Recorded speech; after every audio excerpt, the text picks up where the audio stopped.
Iran যুদ্ধের মাঝে গোপনে আমিরাত সফর নেতানিয়াহুর। ইরান কেন সংযুক্ত আরব আমিরাতকে টার্গেট করছে? একাধিক কর্মসূচি ঘোষণা শুভেন্দুর, দল গোছাতে মাঠে মমতা। ইউক্রেনে রাশিয়ার ব্যাপক হামলা, নিহত ৬। সর্বশেষ থাকছে ট্রাম্প শি বৈঠকে তাইওয়ান ইস্যু নিয়ে উদ্বেগ। আসসালামু আলাইকুম, আপনারা এতক্ষণ শুনছেন সংবাদ শিরোনাম। এখন বিস্তারিত। তার আগে অনুরোধ থাকবে ভিডিওতে লাইক দিন এবং ভিডিও সম্পর্কে আপনার গুরুত্বপূর্ণ মতামত কমেন্ট করে জানিয়ে দিন। ইরান যুদ্ধের মাঝে গোপনে আমিরাত সফর নেতানিয়াহুর। ইরান যুদ্ধের তুঙ্গে থাকার সময় গোপনে সংযুক্ত আরব আমিরাত সফর করেছিলেন ইসরায়েলের প্রধানমন্ত্রী বেঞ্জামিন নেতানিয়াহু। বুধবার রাতে ইসরায়েলের প্রধানমন্ত্রীর দফতর থেকে দেওয়া এক বিবৃতিতে বলা হয়, এই সফর ইসরায়েল ও ইউএই এর মধ্যে সম্পর্কে একটি ঐতিহাসিক সাফল্য এনেছে। তবে ইউএই এর পররাষ্ট্র মন্ত্রণালয় এই সফরের বিষয়টি অস্বীকার করে এই দাবিকে ভিত্তিহীন বলেছে। রয়টার্স জানিয়েছে, গত ২৬ মার্চ ওমান সীমান্তের কাছে মরুদায়ন শহর আল আইনে শেখ মোহাম্মদ বিন জায়েদ আল নাহিয়ানের সঙ্গে কয়েক ঘণ্টা বৈঠক করেন নেতানিয়াহু। এর পাশাপাশি মোসাদ পরিচালক ডেভিড বার্নিয়া ইরানের বিপক্ষে সামরিক পদক্ষেপ সমন্বয় করতে অন্তত ২ বার ইউএই সফর করেছেন। মঙ্গলবার মার্কিন রাষ্ট্রদূত মাইক হাকাবি জানান, ইসরায়েল ইউএইকে আয়রন ডোম ব্যাটারি ও সামরিক বিশেষজ্ঞ পাঠিয়েছে। তিনি বলেন, ইউএই ও ইসরায়েলের মধ্যে অসাধারণ একটি সম্পর্ক তৈরি হয়েছে। ওয়াল স্ট্রিট জার্নাল জানিয়েছে, ইউএই নিজেও গোপনে ইরানে হামলা চালিয়েছে। এপ্রিলের শুরুতে লাভান দ্বীপের একটি তেল পরিশোধনাগারে হামলা চালানো হয়, যা ছিল ইরানের তেল স্থাপনায় হামলার প্রতিশোধ। ২০২০ সালে ইউএই প্রথম ইসলামী দেশ হিসেবে ইসরায়েলের সঙ্গে সম্পর্ক স্বাভাবিক করে। পরে বাহরিন, মরক্কো ও সুদানও একই পথে হাঁটে, যা আব্রাহাম চুক্তি নামে পরিচিত। তবে অন্যান্য সদস্যের তুলনায় ইউএই ইসরায়েলের সঙ্গে সম্পর্ককে অনেক বেশি গভীর করেছে। মাসের শুরুতে ইউএই সৌদি নেতৃত্বাধীন তেল উৎপাদনকারী জোট ওপেক থেকেও বেরিয়ে গেছে। তবে দুটি দেশই নানা বিতর্কে জড়িয়ে আছে। গাজায় গণহত্যার অভিযোগে নেতানিয়াহু ও তার সাবেক প্রতিরক্ষামন্ত্রী ইয়োয়াব গ্যালান্টের বিরুদ্ধে আন্তর্জাতিক অপরাধ আদালত গ্রেফতারি পরোয়ানা জারি করেছে। অন্যদিকে ইউএই সুদানে গণহত্যার অভিযুক্ত র্যাপিড সাপোর্ট ফোর্সেসকে অস্ত্র ও অর্থ সরবরাহের অভিযোগে বিতর্কে আছে, যদিও তারা এই অভিযোগ অস্বীকার করেছে। সূত্র দ্য গার্ডিয়ান। ইরান কেন সংযুক্ত আরব আমিরাতকে টার্গেট করছে? ইরানি কর্তৃপক্ষ সংযুক্ত আরব আমিরাতকে বিশেষভাবে টার্গেট করেছে যুক্তরাষ্ট্রের সঙ্গে চলমান যুদ্ধে। পারস্য উপসাগরে ইরান বাদে বাকি দেশগুলোর সঙ্গে যুক্তরাষ্ট্রের মিত্রতা রয়েছে। যুদ্ধে ইরান এসব দেশেই হামলা চালিয়েছে, তবে একটি দেশে তারা সবচেয়ে বেশি হামলা চালিয়েছে, তা হল সংযুক্ত আরব আমিরাত ইউএই। ইরান আমিরাতে ২৮ শতাধিক ক্ষেপণাস্ত্র ও ড্রোন হামলা চালায়, যা তাদের ইসরায়েলে চালানো হামলার চেয়েও বেশি পরিমাণে। ইরান সতর্ক করে বলেছে, আবার যদি তেহরানে হামলা চালানো হয় তবে আরব আমিরাতে বিধ্বংসী হামলা চালানো হবে। ইরানের সামরিক সদর দপ্তর খাতাম আল আম্বিয়া আরব আমিরাতের নাম উল্লেখ করে কড়া বিবৃতি দিয়েছে। সেখানকার এক কর্মকর্তা ইরানের রাষ্ট্রীয় সংবাদ মাধ্যমে বলেন, আরব আমিরাত আমাদের আর প্রতিবেশী নয়, একই সঙ্গে তারা ইরানের শত্রু রাষ্ট্র বলে গণ্য হবে। ইরানের ইসলামিক রেভলিউশনারি গার্ডস কর্পসের কমান্ডাররা আমিরাতের নেতৃত্বকে সতর্ক করে বলেন, ইসলামী বিশ্ব এবং মুসলিমদের সঙ্গে প্রতারণা করে দেশটি যেন যুক্তরাষ্ট্র এবং জায়নিস্টদের অস্ত্র ও সামরিক শক্তির আস্তানা না বানায়। তারা যুক্তরাষ্ট্র এবং ইসরায়েলের সঙ্গে মিলিত হয়ে মধ্যপ্রাচ্যে অনিরাপত্তার পরিবেশ তৈরি করছে বলেও অভিযোগ করে ইরান। আরব আমিরাতের ফুজাইরা দ্বীপ নিয়েও কড়া বার্তা দেয় তারা। এর আগে এই দ্বীপে হামলা চালানো হয়, তবে ইরান এই হামলার দায় অস্বীকার করে। কি বলছে আরব আমিরাত?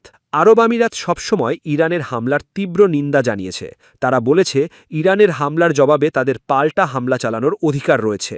এমনকি তারা সামরিক শক্তি ব্যবহারের ইঙ্গিতও দেয়। তারা ইরানের সঙ্গে দ্বিপাক্ষিক সম্পর্ক শীতল করেছে। আরব আমিরাত ইরানের সঙ্গে বাণিজ্য, ইরানিদের ভিসা, মুদ্রা বিনিময়ে প্রাতিষ্ঠানিক সম্পর্ক স্থগিত করেছে। সংযুক্ত আরব আমিরাতের প্রেসিডেন্টের উপদেষ্টা আনোয়ার গারগাশ ১৭ মার্চ বলেন, ইরান যদি আরব প্রতিবেশী দেশগুলোর ওপর হামলা চালায় তাহলে তা ইসরায়েলের সঙ্গে দেশগুলোর সম্পর্ক আরও জোরদার করবে। যুক্তরাষ্ট্রের নিষেধাজ্ঞা সত্ত্বেও ইরান আমিরাতের বন্দর ব্যবহার করে পণ্য আমদানি রপ্তানি করতে পারত। ইউএইর সঙ্গে ইরানের বাৎসরিক $200 কোটি বাণিজ্য ছিল, যা এখন স্থবির হয়ে পড়েছে। এছাড়াও আরব আমিরাত হঠাৎ করেই তেল রপ্তানির সর্ববৃহৎ সংস্থা ওপেক থেকে নিজেদের সদস্যপদ প্রত্যাহার করে নেয়। ইরানের দৃষ্টি আরব আমিরাতের ওপর কেন? দীর্ঘদিন ধরেই সংযুক্ত আরব আমিরাতের মাটিতে মার্কিন সামরিক বাহিনীর ব্যাপক উপস্থিতি। আবুধাবির বাইরে অবস্থিত আল দাফরা বিমান ঘাঁটিতে হাজার হাজার মার্কিন সেনা এবং উন্নত রাডার গোয়েন্দা সরঞ্জাম মোতায়েন রয়েছে, যেগুলোকে যুদ্ধের সময় টার্গেট করা হয়েছে বলে দাবি করে আইআরজিসির। 2020 সালে যুক্তরাষ্ট্রের মধ্যস্থতায় সংযুক্ত আরব আমিরাত, বাহরিন ও মরক্কো আব্রাহাম চুক্তিতে স্বাক্ষর করে ইসরায়েলের সঙ্গে সম্পর্ক স্বাভাবিক করে। মার্কিন প্রেসিডেন্ট ডোনাল্ড ট্রাম্প বলেছেন তিনি এই চুক্তিগুলোর পরিধি আরও বাড়াতে চান, বিশেষ করে সৌদি আরবকে এতে যুক্ত করতে চান। তবে গাজায় ইসরায়েলের চলমান যুদ্ধের কারণে এই প্রক্রিয়া আপাতত স্থগিত। ট্রাম্প সংযুক্ত আরব আমিরাতের প্রেসিডেন্ট মোহাম্মদ বিন জায়েদ আল নাহিয়ানকে একজন বুদ্ধিমান নেতা হিসেবে প্রশংসা করেছেন। গত মাসে দেশটি ওপেক থেকে সরে যাওয়ার পর ট্রাম্প বলেন, সংযুক্ত আরব আমিরাত হয়তো নিজস্ব পথে এগোতে চাইছে। আব্রাহাম চুক্তি স্বাক্ষরের পর থেকেই ইসরায়েল ও সংযুক্ত আরব আমিরাত দ্রুত সামরিক ও গোয়েন্দা সহযোগিতা বাড়িয়েছে। ইসরায়েলের অস্ত্র নির্মাতা প্রতিষ্ঠান এলবিট সিস্টেমস উপসাগরীয় দেশটিতে একটি সহযোগী প্রতিষ্ঠানও গড়ে তুলেছে।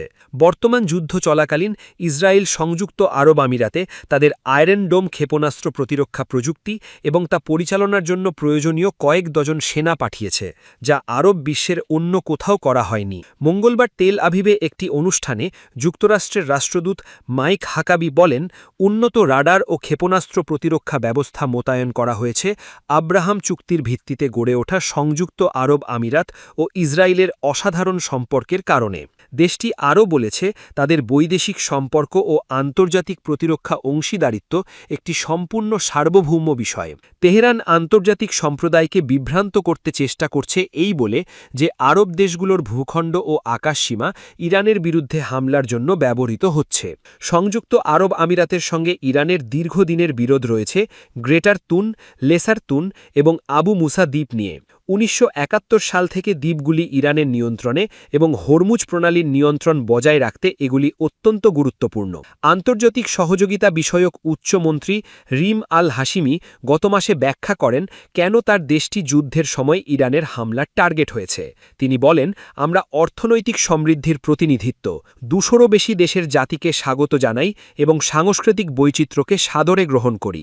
তিনি আরও বলেন, ইরান পারমাণবিক কর্মসূচি, আঞ্চলিক প্রতিরোধ আতাত এবং ক্ষেপণাস্ত্র প্রকল্পে তার সম্পদ ব্যয় করে ফেলেছে। আরব আমিরাত কি সরাসরি ইরানে হামলা চালিয়েছিল? নিজেদের সম্পদ ও পশ্চিমী মিত্রদের সঙ্গে সামরিক চুক্তির কারণে সংযুক্ত আরব আমিরাতের অত্যাধুনিক প্রযুক্তি ও যুদ্ধ বিমানে সজ্জিত একটি শক্তিশালী বায়ুবাহিনী রয়েছে। যুদ্ধ শুরুর এক সপ্তাহ কিছুদিন পরেই ইসরায়েলি গণমাধ্যমে খবর প্রকাশিত হয় যে সংযুক্ত আরব আমিরাতের যুদ্ধ বিমান ইরানের কেশম দ্বীপের একটি ওয়াটার পিউরিফিকেশন স্থাপনে সরাসরি হামলা চালিয়েছে। তবে দেশটির সিনিয়র কর্মকর্তা আলী আল নুয়াইমি এই প্রতিবেদনকে ভুয়া খবর বলে উড়িয়ে দেন। তিনি বলেন, আমরা যখন কিছু করি তখন তা ঘোষণা করার সাহসও রাখি। তেহরান এই হামলার জন্য যুক্তরাষ্ট্র ইসরায়েল জোটকে দায়ী করে। আইআরজিসি জানায় তারা বাহরিনের জুফাইর ঘাঁটির দিকে ক্ষেপণাস্ত্র নিক্ষেপ করেছে, কারণ তারা মনে করে এই মার্কিন ঘাঁটি থেকেই তাদের ওপর হামলা চালানো হয়েছে। এপ্রিলের শুরুতে ইরানের রাষ্ট্রীয় সংবাদ মাধ্যমে একটি যুদ্ধ বিষয়ক অনুষ্ঠানে একটি ভূপাতিত ড্রোনের ধ্বংসাবশেষ দেখানো হয়, যেটিকে চীনা মেড উইং লং ড্রোন বলে দাবি করা হয়। এই মডেলটি এর আগে ইয়েমেনে ইরান সমর্থিত হুথিদের বিরুদ্ধে সংযুক্ত আরব আমিরাত ব্যবহার করেছিল। একই সময়ে ইরানের রাষ্ট্রীয় গণমাধ্যম ও বিশ্লেষকেরা ইঙ্গিত দেন যে আরব আমিরাত হয়তো যুদ্ধের সময় ইরানের ভূখণ্ডে হামলায় জড়িত ছিল। যদিও ইরানের সামরিক কমান্ডার ও পলিটিশিয়ানরা আনুষ্ঠানিকভাবে আরব আমিরাতকে কোনো হামলার জন্য দায়ী করেননি, তবে রাষ্ট্রীয় টেলিভিশনের বিভিন্ন অনুষ্ঠানে দেশটির দিকে অভিযোগের আঙুল তোলা হয়েছে। 8 এপ্রিল সকালে ট্রাম্প ইরানের বিদ্যুৎ কেন্দ্রে বোমা হামলার দেওয়ার সময়সীমার কিছু আগে যুদ্ধবিরতির ঘোষণা করেন। এরপর ইরানি ম্যাগাজিনে লাবান তেল শোধনাগারে হামলা ও সিরি এলাকায় বিস্ফোরণের খবর ও ভিডিও প্রকাশিত হয়। ইসরায়েল ও যুক্তরাষ্ট্র জানায় তারা এতে জড়িত নয়। এর কিছু পর আইআরজিসি ঘনিষ্ঠ টেলিগ্রাম চ্যানেল ও অনলাইন মাধ্যমে একটি ছবি ছড়িয়ে পড়ে যেখানে আরব আমিরাত পরিচালিত ফরাসি নির্মিত মিগ যুদ্ধবিমানকে দক্ষিণ ইরানের আকাশে উড়তে দেখা গেছে বলে দাবি করা হয়। রাষ্ট্রীয় ঘনিষ্ঠ গণমাধ্যম ব্যাপকভাবে প্রতিবেদন করে যে এসব হামলা আরব আমিরাতের যুদ্ধবিমানই চালিয়েছে। ইরানের রাষ্ট্রীয় ঘনিষ্ঠ বিশ্লেষকেরা আরও দাবি করেন, গত মাসে সিরিয়ার প্রেসিডেন্ট আহমদ আল শারার একটি ভিডিওতে দেখা যায় আরব আমিরাতের যুদ্ধবিমান তাকে সুরক্ষা দিচ্ছে, কিন্তু সেখানে থাকা যুদ্ধবিমানগুলির জাতীয় চিহ্ন ও নম্বর সরিয়ে ফেলা হয়েছে। তারা এটিকে পরোক্ষ প্রমাণ হিসেবে দেখায় যে দেশটি হয়তো ইরানের বিরুদ্ধে এসব যুদ্ধবিমান ব্যবহার করেছে এবং শনাক্ত হওয়ার ঝুঁকি কমাতে চেয়েছে। এসব হামলার প্রতিবাদে ইরান আরব আমিরাত, বাহরাইন, কুয়েত, কাতার ও সৌদি আরবের দিকে ক্ষেপণাস্ত্র ও ড্রোন হামলা চালায়। একাধিক কর্মসূচি ঘোষণা শুভেন্দুর, দল গোছাতে মাঠে মমতা। ভারতের পশ্চিমবঙ্গের নতুন মুখ্যমন্ত্রী শুভেন্দু অধিকারী একগুচ্ছ উন্নয়ন কর্মসূচি ঘোষণা করেছেন। মঙ্গলবার সচিবালয়ে কর্মকর্তা ও বিধায়কদের সঙ্গে বৈঠক করে মুখ্যমন্ত্রী বলেন, কেন্দ্রীয় সরকারের সব প্রকল্পের কার্যক্রম কার্যকর হয়েছে। অননুমোদিত সব টোল গেট অবিলম্বে বন্ধ করতে নির্দেশনা জারি করেছে রাজ্য সরকার। আয়ুষ্মান ভারত, অন্নপূর্ণা ভাণ্ডার চালুর পাশাপাশি বহাল থাকা বিধবা ভাতা, বার্ধক্য ভাতা ও প্রতিবন্ধী ভাতার টাকা বাড়ানো হচ্ছে। বিজেপির নেতৃত্বে রাজ্য সরকার গঠনের কয়েকদিনের মধ্যেই এসব কর্মসূচি ঘোষণা করা হয়। এদিকে নির্বাচনে ভরাডুবি হওয়ার পর দল গোছাতে মাঠে নেমেছেন সদ্য সাবেক মুখ্যমন্ত্রী ও তৃণমূল কংগ্রেসের প্রধান মমতা বন্দ্যোপাধ্যায়। ওই নির্বাচনে অন্তত ১০০ আসনে সূক্ষ্ম কারচুপি হয়েছে। এমন পরিস্থিতিতে করণীয় নিয়ে দলের নেতাদের সঙ্গে আগামীকাল শুক্রবার বৈঠকে বসবেন তৃণমূল সুপ্রিমো। মমতার কালীঘাটের দপ্তরে সেই বৈঠকে অংশ নেবেন বিভিন্ন জেলার নেতা, বিধায়ক ও সংসদ সদস্যরা। মমতা দলের নেতাদের কাছ থেকে পরামর্শ নিয়ে নতুন করে দলকে সাজানোর দিক নির্দেশনা দেবেন। এদিকে মুখ্যমন্ত্রী একগুচ্ছ কর্মসূচি ঘোষণা করে বলেছেন, রাজ্যের উন্নয়ন হবে দিল্লি ও কলকাতার ডাবল ইঞ্জিনের সরকারের হাত ধরে। সরকারই রাজ্যবাসীর আশা আকাঙ্ক্ষা পূরণ করবে। শুভেন্দু বলেন, সোমবার থেকে কার্যকর করা হয়েছে কেন্দ্রীয় সরকারের সব প্রকল্পের কার্যক্রম। কেন্দ্রীয় সরকারের আলোচিত আয়ুষ্মান প্রকল্প চালু হয়েছে। মুখ্যমন্ত্রী আরও জানান, ১ জুন থেকে চালু হচ্ছে বাংলার মা বোনদের অন্নপূর্ণা ভাণ্ডার প্রকল্প। পাশাপাশি রাজ্যের কোনো চালু প্রকল্প বন্ধ হবে না বলেও স্পষ্ট করেছেন তিনি। বার্ধক্য, বিধবা ও প্রতিবন্ধী ভাতা দ্বিগুণ করা হয়েছে। নির্বাচনের আগে বিজেপি প্রতিশ্রুতি দিয়েছিল যে ক্ষমতায় গেলেই সরকারি বাসে নারীদের টিকিট ফ্রি হবে। মুখ্যমন্ত্রী হওয়ার পর নবান্নে বসে শুভেন্দু তার সেই প্রতিশ্রুতির অনুমোদন দিলেন। এবার ১ জুন থেকে পশ্চিমবঙ্গের সব সরকারি বাসে যাতায়াতের ক্ষেত্রে নারীদের কোনো টিকিট লাগবে না। বিধায়কদের শপথ। গতকাল বিধানসভায় নবনির্বাচিত বিধায়কদের মধ্যে মুখ্যমন্ত্রী শুভেন্দু অধিকারী প্রথমে শপথ নেন। এরপর নিশীথ প্রামাণিক, দিলীপ ঘোষ, অশোক কীর্তনিয়া, ক্ষুদিরাম টুডু ও অগ্নিমিত্রা পালকে শপথ পড়ান প্রোটেম স্পিকার প্রতিম তাপস রায়। আগামীকালও চলবে শপথগ্রহণ পর্ব। শপথগ্রহণের আগে শুভেন্দুকে গতকাল বিধানসভা চত্বরে গার্ড অফ অনার দেওয়া হয়। সিঁড়িতে মাথা ঠেকিয়ে প্রণাম করে বিধানসভায় ঢোকেন নবনির্বাচিত মুখ্যমন্ত্রী। তাকে স্বাগত জানান তাপস রায়। পরে বিধানসভায় মুখ্যমন্ত্রীর জন্য নির্দিষ্ট কক্ষে গিয়ে তিনি পূজা দেন। ইউক্রেনে রাশিয়ার ব্যাপক হামলা, নিহত ৬ জন। ইউক্রেনে ব্যাপক হামলা চালিয়েছে রাশিয়া। এতে অন্তত ৬ জন নিহত হয়েছেন। এছাড়া আহত হয়েছেন আরও অনেকে। ইউক্রেনের প্রেসিডেন্ট ভলোদিমির জেলেনস্কি তথ্য নিশ্চিত করেছেন। সামাজিক যোগাযোগ মাধ্যম টেলিগ্রামে দেওয়া এক বার্তায় জেলেনস্কি জানান, বুধবার অর্থাৎ ১৩ই মে সকাল থেকে শুরু হওয়া এই হামলা ঘণ্টার পর ঘণ্টা ধরে চলেছে। হামলার লক্ষ্যবস্তু ছিল রাজধানী কিয়েভ, পোল্যান্ড সীমান্তের কাছের পশ্চিমাঞ্চলীয় শহর লুইভ ও কৃষ্ণসাগরীয় বন্দরনগরী ওডেসা সহ আরও কয়েকটি এলাকা। তিনি বলেন, আমাদের সেনারা ইউক্রেনকে রক্ষা করছে, কিন্তু রাশিয়ার স্পষ্ট লক্ষ্য হচ্ছে আকাশ প্রতিরক্ষা ব্যবস্থাকে চাপে ফেলে অকার্যকর করে দেওয়া। তিনি সতর্ক করে আরও বলেন, ড্রোন হামলার পর ক্রুজ ও ব্যালিস্টিক মিসাইল হামলাও হতে পারে। দক্ষিণাঞ্চলীয় খেরসন রাজ্যের গভর্নর অলেকসান্দার প্রকুদিন জানান, বিলোজেরকা শহরে একটি বাসে রুশ ড্রোন আঘাত করলে এক মহিলা নিহত হন। এছাড়া পশ্চিমাঞ্চলীয় রিভনে অঞ্চলে আরেকটি ড্রোন হামলায় ৩ জন নিহত এবং ৪ জন আহত হয়েছেন বলে জানান গভর্নর অলেকসান্দার কোবালন। উত্তর পূর্ব ইউক্রেনের খার্কিভ অঞ্চলে কর্তৃপক্ষ জানিয়েছে জোলোচিভ শহরের কাছে একটি কমিউনিটিতে রুশ বাহিনীর ফার্স্ট পার্সন ভিউ ড্রোন হামলায় ৬০ বছর বয়স্ক এক ব্যক্তি নিহত হন। পুলিশ জানায় হামলায় ২টি বাড়ি ও কয়েকটি স্থাপনা ক্ষতিগ্রস্ত হয়। আরও দক্ষিণের ইভান ফেদরভ জানান জাপোরিঝিয়া অঞ্চলের একটি কৃষি প্রতিষ্ঠানে হামলায় ৭৬ বছর বয়স্ক এক ব্যক্তি নিহত হন। ফেদরভ টেলিগ্রামে লিখেছেন রুশ বাহিনী একটি কৃষি প্রতিষ্ঠানের এলাকায় গাইডেড এয়ার বোমা দিয়ে হামলা করে। বিস্ফোরণের আঘাত ও ধ্বংসাবশেষে ভবনগুলি ক্ষতিগ্রস্ত হয়। উৎসসূত্র আল জাজিরা। ট্রাম্প শি বৈঠকে তাইওয়ান ইস্যু নিয়ে উদ্বেগ। যুক্তরাষ্ট্রের প্রেসিডেন্ট ডোনাল্ড ট্রাম্প ও চীনের প্রেসিডেন্ট শি জিনপিংয়ের বৈঠকে তাইওয়ান ইস্যু অন্যতম গুরুত্বপূর্ণ আলোচ্য বিষয় হতে পারে বলে মনে করছেন বিশ্লেষকরা। তাদের ধারণা, বৈঠকে শি চীন স্বশাসিত দ্বীপ তাইওয়ানের কাছে মার্কিন অস্ত্র বিক্রি বন্ধে ট্রাম্পের ওপর চাপ সৃষ্টি করতে পারেন। যুক্তরাষ্ট্রের জাতীয় নিরাপত্তা পরিষদের সাবেক চীন ও তাইওয়ান বিষয়ক জ্যেষ্ঠ পরিচালক জুলিয়ান গেওয়ার্দ বিবিসিকে বলেন, উদ্বেগ হচ্ছে শি চাপ প্রয়োগ করলে ট্রাম্প কোনো না কোনোভাবে ছাড় দিতে পারেন।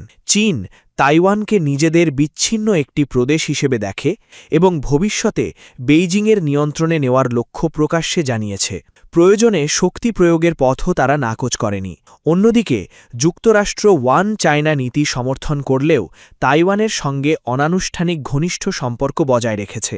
একই সঙ্গে মার্কিন আইনে দ্বীপটিকে আত্মরক্ষার সক্ষমতা বাড়াতে সহায়তা দেওয়ার বাধ্যবাধকতাও রয়েছে। বিশ্লেষক জুলিয়ান গেওয়ার্ডসের মতে, তাইওয়ান ইস্যুতে ওয়াশিংটন ও বেইজিংয়ের অবস্থান দুই দেশের সম্পর্কের সবচেয়ে সংবেদনশীল এবং ঝুঁকিপূর্ণ বিষয়গুলোর একটি হয়ে উঠেছে।